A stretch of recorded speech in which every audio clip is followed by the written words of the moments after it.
In the forests of northern Canada lies a discovery that has puzzled archaeologists.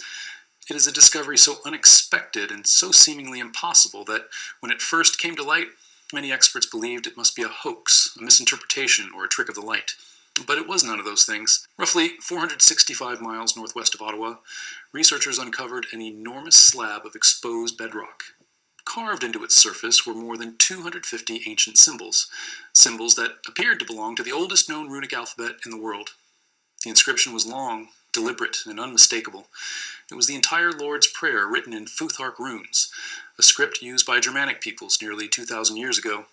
And this discovery, found not in Europe, but in the heart of the Canadian wilderness, raised questions that may never be fully answered. And the stone is definitely not modern. The dates it gives make no sense within the known historical timeline, which only deepens the mystery of who carved it and when. The story began with an accident. A storm had swept through the dense forest, toppling trees and exposing ground unseen for centuries. Near Wawa, one fallen tree tore its roots from the bedrock, ripping away layers of soil that had covered the stone for ages. A local man noticed the newly exposed slab while walking through the forest. The slab, measuring roughly 4 by 5 feet, wasn't filled with random scratches or accidental scarring. Instead, it was marked with remarkable precision, filled with hundreds of carved symbols that stretched across its surface in organized lines. When archaeologists first illuminated it with flashlights in the forest darkness, they were struck by its complexity. Over 250 runic symbols, 255 in total, had been carefully inscribed into the stone. Alongside the runes was a carving of a boat, 16 additional runic signs placed separately from the main inscription, and 14 X-shaped markings whose meaning remains unknown. What emerged from the stone was the full text of the Lord's Prayer, a Christian prayer known across the world, but here expressed in a way no one expected, written entirely in Futhark runes. The discovery seemed almost unbelievable. This Canadian forest was far removed from the European world in which runic writing had once flourished. How, then, could such a text have found its way here? And more importantly, who carved it, when, and why? To understand the depth of this mystery, one must first understand the runes themselves. The runic symbols carved into the Canadian stone belong to what scholars call Elder Futhark, the earliest known form of the runic alphabet. A runic alphabet is an early writing system used by ancient Germanic peoples, where each symbol represented both a sound and a symbolic meaning. Originating among Germanic-speaking peoples between the 2nd and 8th centuries A.D., these runes appear on weapons, jewelry, stones, and wooden objects found across northern Europe.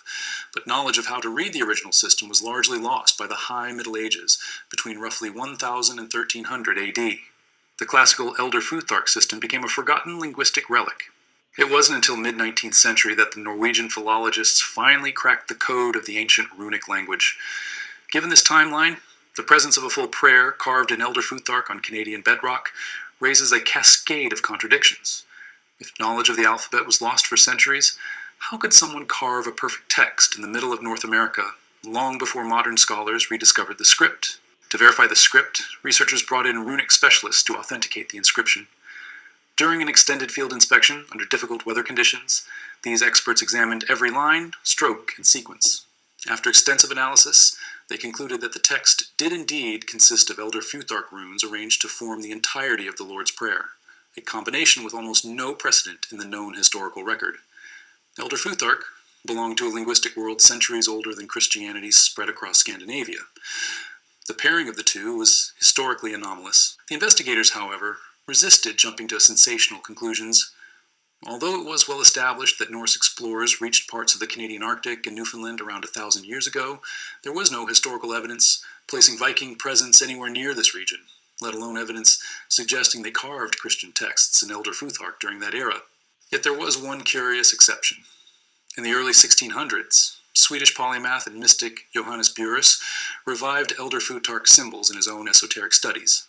He adapted them into a unique system that paralleled the Swedish language of his time. This brought scholars to a plausible, though still tenuous, hypothesis. Perhaps the carver of the Canadian stone was a Swede familiar with Burus's work. But if this were true, another problem arose. No Swedes are known to have been in this region of Canada in the early 1600s. The nearest documented Swedish presence dates to 1638, when the short-lived colony of New Sweden was established, thousands of kilometers away on the Delaware River, nowhere near northern Ontario. Experts have also examined the stone and determined that the inscription was definitely not a modern hoax. They have confirmed that the carvings are several centuries old, but the exact age is unclear. Scientists used a method called luminescence surface exposure dating. In simple terms, rocks act like rechargeable batteries that are full of energy when deep underground. When someone carves into the rock, they chip away the surface and expose fresh, energy-rich mineral grains from the inside. Once these grains touch sunlight, they slowly start to lose that energy, a process called bleaching. By comparing the energy levels of the carved lines against the untouched rock surface, scientists can measure approximately how much energy has been lost. By studying this difference, they could tell that the inscription wasn't recent at all. It gives varying dates, but they get a minimum of 200 years, although some samples give dates that are older. Archaeologists then turn toward a more grounded hypothesis. During the 18th and 19th centuries, the Hudson's Bay Company employed people from across northern Europe, including Scandinavians. These individuals traveled deep into the interior of Canada, sometimes living for long periods in isolated trading posts. However, the nearest of those historical posts were still extremely far from the discovery site, often hundreds of miles away across difficult terrain, making it less likely that any Scandinavian worker would have passed directly through this remote location.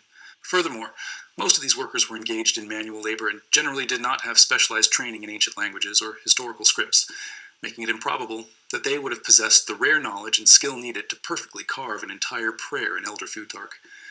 They probably also would not have had the extra time required for such a labor-intensive project. This means that although a Scandinavian worker is a theoretical possibility, both the distance and the level of expertise required make the scenario highly unlikely. The surrounding context made the mystery deeper. No other artifacts, no tools, no campsites, no signs of long-term habitation were found near the slab. The stone itself had been deeply buried under soil until the fallen tree exposed it. Whether the inscription was deliberately covered or naturally buried remains unknown. If it had been intentionally hidden, it hints at secrecy or personal devotion. The carved boat adds another layer of intrigue. Its shape resembles a simplified Scandinavian vessel, yet its meaning is unclear.